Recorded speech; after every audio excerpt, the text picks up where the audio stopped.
تعال أقول لك إيه هي أنسب تشكيلة لنادي الزمالك في الوقت الحالي. يلا بينا. في حراسة المرمى طبعا هيبقى محمد صبحي، واحنا طبعا اتكلمنا عن الموضوع ده قبل كده في فيديو قبل كده، ارجع شوفه لو انت ما شفتوش. ثنائي الدفاع هو حسام عبد المجيد والونش، طبعا هم الثابتين، هم يعني احسن اتنين دلوقتي مستواهم ثابت في الزمالك، والاتنين يعتمد عليهم يعني الصراحة. طبعا باك اليمين مفيش غيره عمر جابر، وإن شاء الله نبقى نعمل صفقات إن شاء الله في شهر واحد، لأن إحنا خلاص يعني عمر جابر خلاص يعني مش هنكدب على بعض، هو خلاص بيبطل.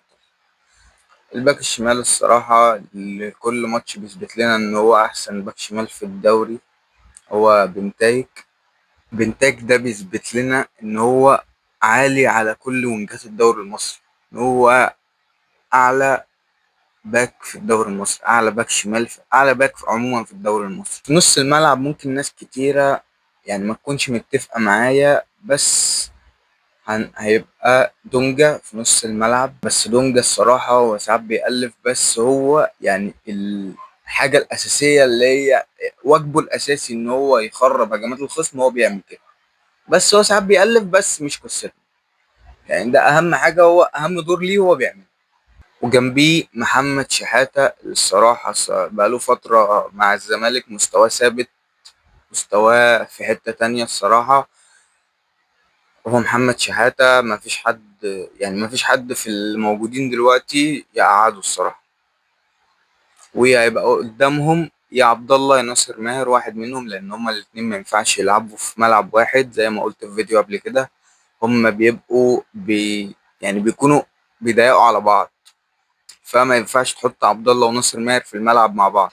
وانا الصراحه بميل لكفه ناصر ماهر، لان عبد الله يعني مش الفتره دي مش احسن حاجه خالص خالص يعني. هو الماتشين اللي لعبناهم في الدوري اهو زيرو زيرو اي حاجه. الوينج اليمين هيبقى خوان الفينا، وطبعا هو منزلش كتير في ماتش المقاولين، بس هو نزل أدى يعني، نزل لعب نص ساعة حلوة، ويعني نص ساعة بتقول إن اللاعب ده يجي منه جامد قوي، إن في برازيلي دخل الدوري المصري زي كينو، من ريحة كينو.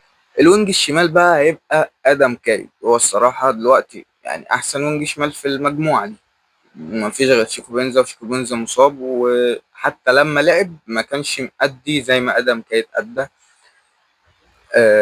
مش عايز أظلمه وأقول ده مستواه، بس يعني دلوقتي آدم كاي أحسن.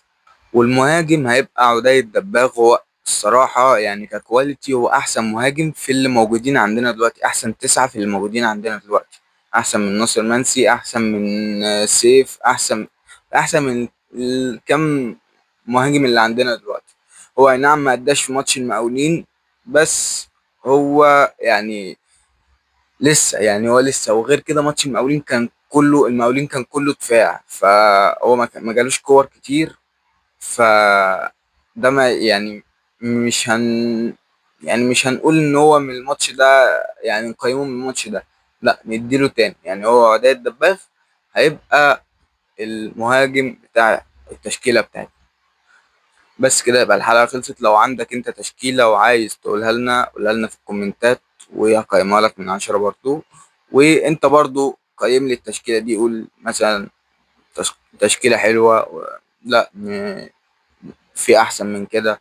ولو عجبك الفيديو دوس لايك واشترك في القناة عشان يوصلك الفيديوهات الجديدة. سلام.